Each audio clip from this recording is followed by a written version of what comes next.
No, no.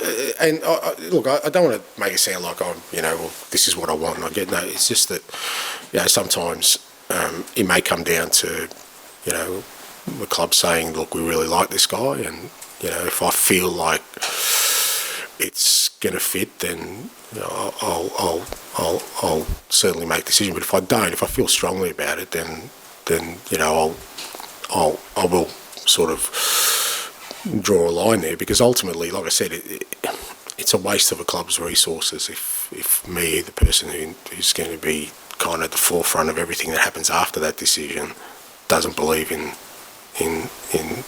the decision we've made. But more importantly, I take ownership of it, and if I'm going to take ownership of something, like I said, I may as well have had the final say, because I'm not going to take ownership on something and in my mind, I think, well, it actually wasn't my decision, and that's more on me than anyone else.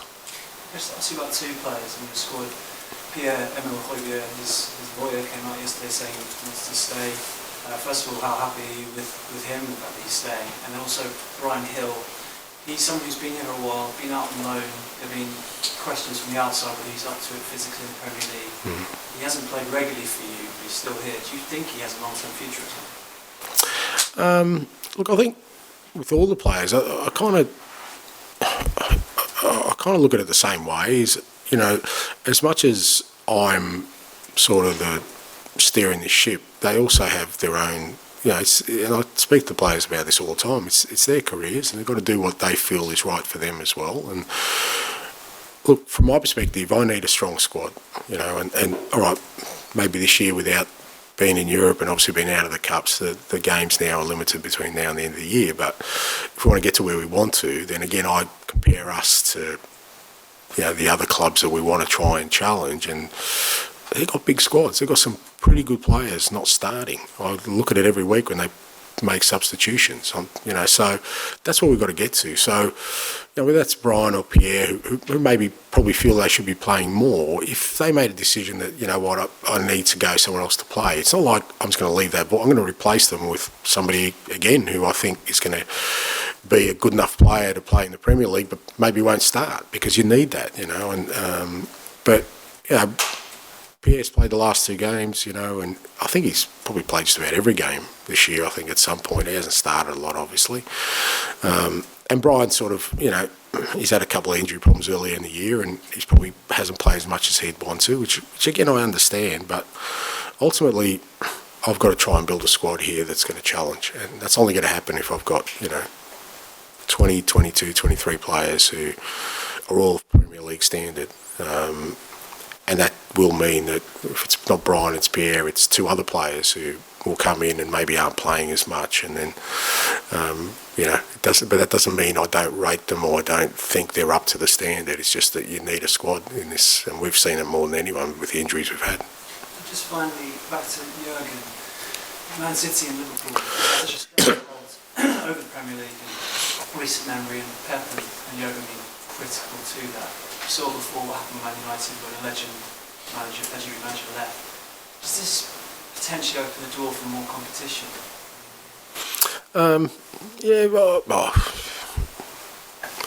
Look, I think with those kind of things, it just depends. It depends on everyone else, because the one thing managers and people like Pep and Jurgen, they're not going to stand still. So, like I said, it's not like it's a stationary target you're trying to hit. They're going to keep pushing the envelope to be better and improve, and it's up to everyone else to kind of match that and get up to that and try and exceed it and not shy away from the challenge. And, I think, they've been very, very dominant teams for quite a while now. But, there's only one way to break that cycle, and that is for others to rise to that challenge. I just don't see them coming back to the field. I just, even with Jurgen going, I still think there's a really strong squad there, a really strong mentality. I'd be very surprised if whoever takes over, doesn't continue to build on that.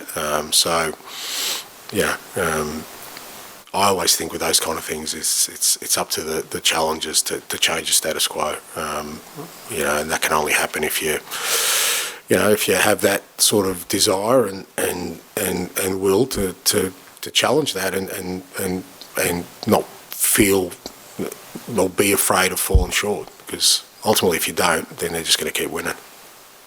Matt? And Shani, if that is you done in the transfer window, are you happy with what you've been able to do? Yeah, look, we obviously had a couple of clear objectives for sure, and part of that was to try and do it early, because even now I can see already that Timo's played a couple of games, Radu's really settled in really well, so you can imagine if we were signing him sort of now in the last couple of days, probably need a week or two to get him up to speed. So I think every window you kind of measure it on, well, are we coming out of it stronger than what we went into it? And I think we have. We definitely benefit from Radu and Timo both in the short term, but even I think longer term and more importantly, and I think that's the measure of any sort of window, and we haven't lost anyone significant. So from that perspective, we've got a couple of good loans out of it. Ashley Phillips, Alfie Devine going to Plymouth, both those boys. So I think it's been a productive window for us. And what projections do you have on the next window? The big talk about this window is not a lot's happened. There's been quite a lot of inertia for various reasons. Yeah. Do you think that's a sign of things to come? What do you expect? Yeah, hard to say. I don't know whether this is the new world, and obviously there's some financial sort of parameters now that are kind of dictating how these windows work. We might have to replace you guys with the finance section of your organisation, so we can explain to people why the transfer window is so quiet. But it may or may not. I don't know. Maybe just the people are sort of looking for the summer window to make significant rather than sort of something short term. But it may be, and I just think the way clubs are kind of working is changing. I just see it. There are some more strategic decisions. I think you're seeing less, not panic buys, but kind of desperation just to bring anybody in or just to buy someone. I think clubs are just being a little bit more strategic now in these kind of moves, and I also think that there's very little secrets out there. Like I reckon if you went through all the Premier League clubs and could somehow snatch their list of 18 to 21 targets, I don't reckon there'd be a lot of difference between all of them, because there aren't many out there now. So that's changed things a little bit as well. So I think everyone's just a little bit more cagey and strategic. Will that last? Maybe, I don't know. That's certainly the indication I get at the moment. If it does last, do you feel like Tottenham are well set? Figures last week about being the richest, wealthiest club in London now with stadiums. Yeah. Forum. Yeah, no, it certainly, look, it helps, and I think it's a credit to the club that we've got ourselves in that position, but that's not what clubs are measured by. They're measured by other things. George? And I guess, your last thing Spurs will be in Europe next season. How close or far away are you to having a squad that can compete at the forefront for next season? Yeah, hard to say. Like I said, I think there's real growth still in this group. I really do, and it depends on sort of, and that's why this second half of the year is going to be really important for us, to see how much we can push these guys to finish the season strong. And if we get a really strong finish, then there's a lot of guys who, don't forget, are probably in their first or second year of Premier League football, where you go, okay, well, there's some real growth there, which I think will help us in building the squad we want. But I still think there's a way to go. I still think there's, when I kind of look at where we're at, to where I think we need to be in the next sort of year or two, there's still a way to go, and that's why I think every window is going to be important for us. If we can sort of,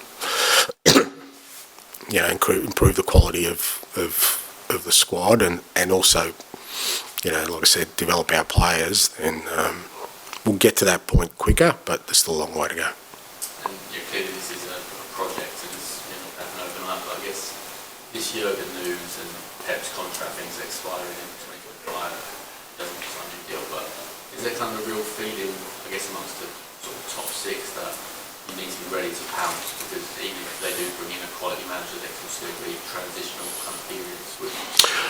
No, again, that's what the kind of. I guess that's the point I was making before. Is if that's your only hope, waiting for the top ones to slip, I don't think you get there. I'd rather them be at their best and we match them, we get up to that level and exceed it, than hope that they slip up. I just don't think that's a strategy. I think that's more of a wish. Like I said, we got a real good indicator the other night that they're still. And look, to be fair to the lads, we hung in there and we fought hard, but we're playing against I think probably the best side in the world at the moment, and there was a difference between us for sure. But if we're hoping that they come back to us rather than us trying to get to there, I think you're chasing a lost cause. And just finally, you mentioned the series. I was obviously been a perfect week. Has it been a better week compared to that first Brentford game when there was loads of Harry Kane stuff? I'm guessing it's probably one of the most difficult weeks in football leading up to a game. Yeah, it was. Yeah, fair to say it was a challenging week because there were so many unknowns and uncertainties there.